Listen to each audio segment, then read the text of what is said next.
Bonjour à tous, comment réparer notre bon Ultra Curve 2496? Comment faire? C'est un peu la question que moi-même je me pose depuis quand même pas mal d'années et sans avoir la solution. Donc je suis très heureux de tenter de vous apporter déjà les preuves que mon appareil a été réparé. Voilà. Donc une petite vidéo en français, il était quand même temps. C'est pour ça que j'ai pas hésité une seconde à essayer de la faire pour vous.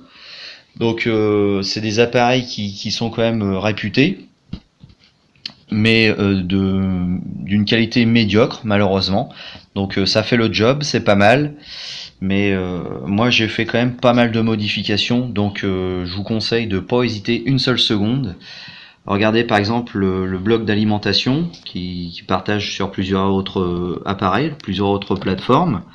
Donc moi j'ai carrément modifié les condensateurs, aucune hésitation, j'ai changé les condensateurs ici, condensateur ici aussi, là, et ceux-ci qui sont à 16 volts.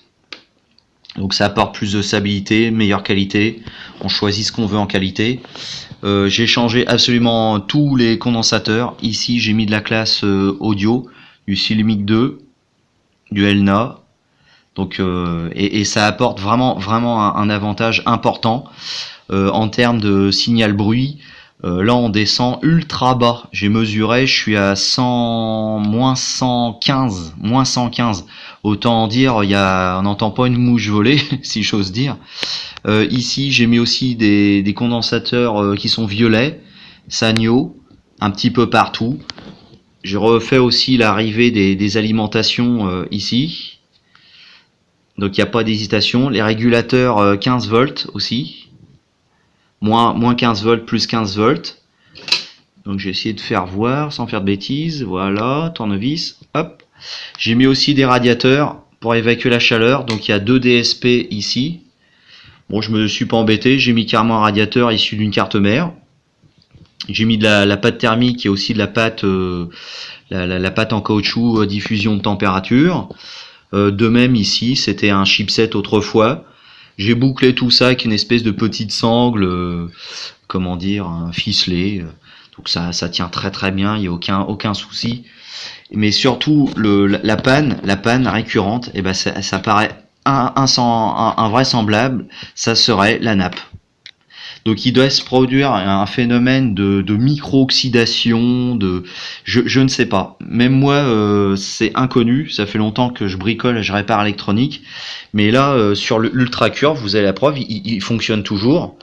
Et ben, la panne viendrait de cette nappe entre l'alimentation à la petite carte mère.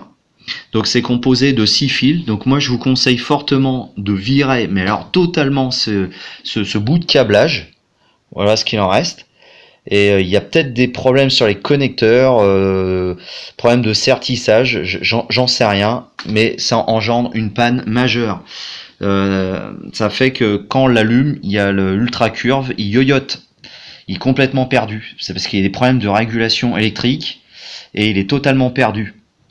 Donc moi j'ai pas hésité, j'ai pris en fait de la nappe issus des anciens disques durs qu'on avait dans les ordinateurs, c'est-à-dire les 40 connecteurs, 40 pins, et là j'en ai pris 7 bouts, hein, vous voyez, 7, et j'ai soudé un à un.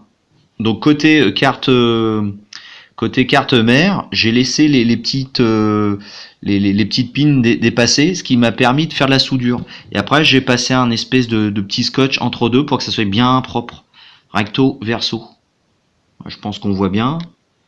Donc il faut bien prendre la précaution que ça soit bien soudé. Et après c'est tranquille. Ça a été plus facile pour moi de souder côté alimentation. On voit un petit peu, je sais pas si. Voilà. On voit un petit peu de lampe. Voilà. Donc les fils je les fais passer par dessous, c'est mieux.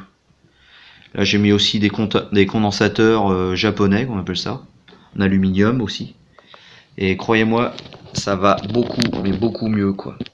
Donc voilà, tout simplement, toutes les valeurs sont sur les condensateurs, donc n'hésitez pas, virez tout. Virez tout, vous aurez de la super qualité. Il y a un petit budget à prévoir, mais c'est que pour le plaisir. Allez, à bientôt et bon courage.